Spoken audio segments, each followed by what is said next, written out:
one of the exams it happened that philosophy exam. There was a question which is why. The question was why. So any guesses for what could be the best answer to this question? Why? Question is why. What should be the answer? What could be the best answer to this? Any guesses?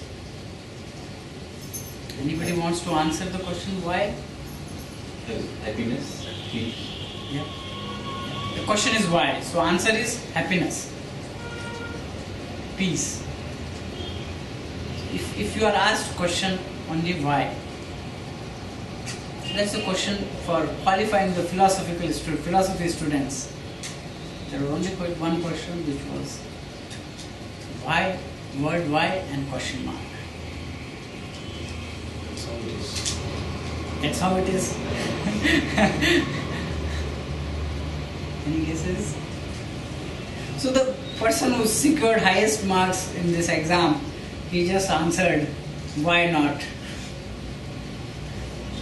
Why not? So, well, this is the materialistic world where we live in. So, this why not is creating a lot of troubles for us these days. And though in education also people get good marks because they answer why not. But if you look at why not, it's actually impacting us in a very big way these days. Let's see how it impacts us. Suddenly move out on road and realize, oh, there is a Hong Kong restaurant now. Why not try this new recipe, new restaurant? Then you see, oh, LCD TVs. Now, true LED TV has also come. Why not buy this also? So, this why not is a complete expression of materialism in us. Why not try this? Why not have this? So, there are 4 types of people who ask why. One is, which is why not? Then there is one type of people who ask why. Is it in very inquisitive style? Scientific. A scientist will approach why. Why does it work like this? Why does it move in this way? The question why, when Newton was sleeping under a tree, why this apple fell on my head, is the whole foundation for researching why in an inquisitive style. Then there is why, wherein we say, why does it happen to me all the time? Whenever we get into setbacks in life, we say, why does it happen to me all the time? Why am I the victim all the time? And there is 4th person who has his expression of why.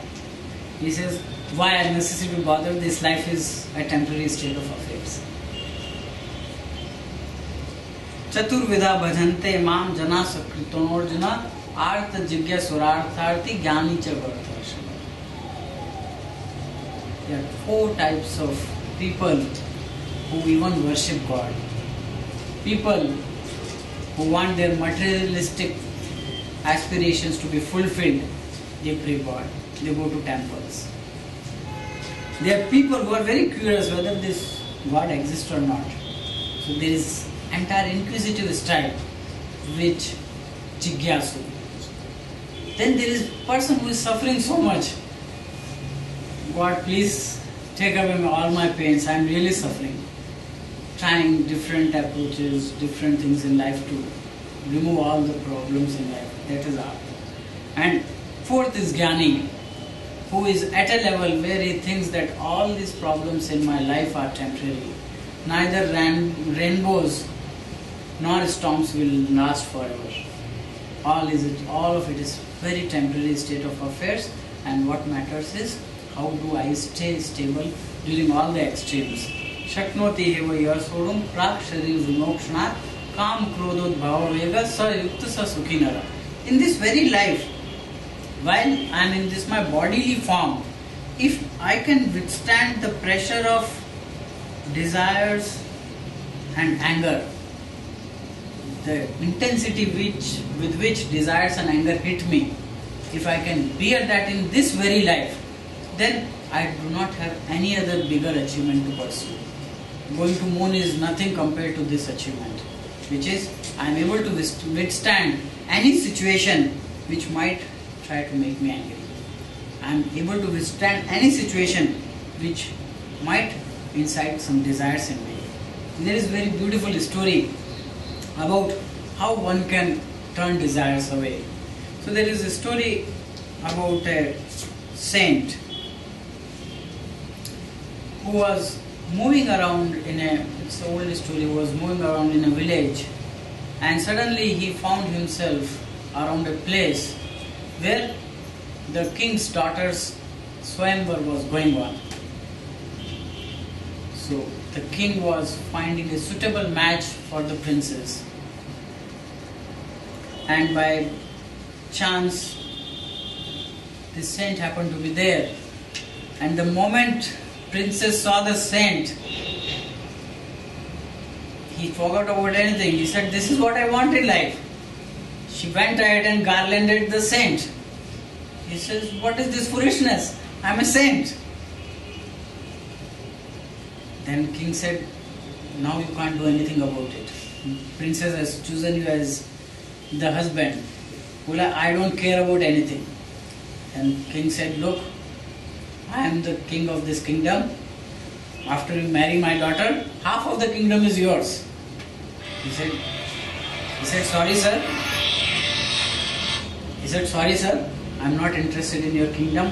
I am not interested in your beautiful daughter." He says, "Look, I'll give my entire kingdom to you. Just marry my daughter." He says, it is definitely getting out of control now. He runs away from the place. Now for princess, she already put the garland on the saint. So in one way she thought, I have anyway accepted saint as my husband.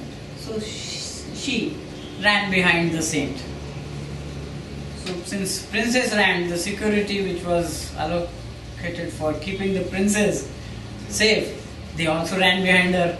So now everyone was running, they were all... Saint was used to small lanes, small ways in jungles. He just immediately vanished in the jungle. Then it was suddenly dark. Now, princess and the troop thought, what do we do now? Let's rest under this tree. There was a tree. It was cold evening. They all were sitting together under that tree. Now there was a pair of pigeon birds with a small pigeon living there. They thought, we have guests under our tree today, so let's make arrangement for their fire. So the pigeon pair went out, got some sticks for them, dropped the sticks. Another pigeon went and got a burning stick and got the fire arranged for the princess and the troop. Then fire was there, they were feeling warm now, but suddenly the princess and troop started feeling hungry. Now, pigeon thought, what do we do? Our guests are hungry. So, after thinking a lot, pigeon thought that there is no other way. Let me sacrifice myself in the fire so that they can eat me. So, pigeon sacrifices himself in the fire. Pigeon's wife thought, anyway my husband has gone, what do I do? He also sacrifices. The baby pigeon saw both parents sacrificing in fire, thought, what do I do? He also sacrifices. So this story highlights if the quality of a saint to renounce anything in the world, to stay on the course. So saint could renounce very easily a beautiful princess and a large kingdom just to stay on his mission. For a householder, treating the guest is like treating the God. And to sacrifice, make sacrifice, to treat your guest, any level of sacrifice is nothing. and that's a responsibility of householder. So this story highlights how one can make sacrifices to stay on the course.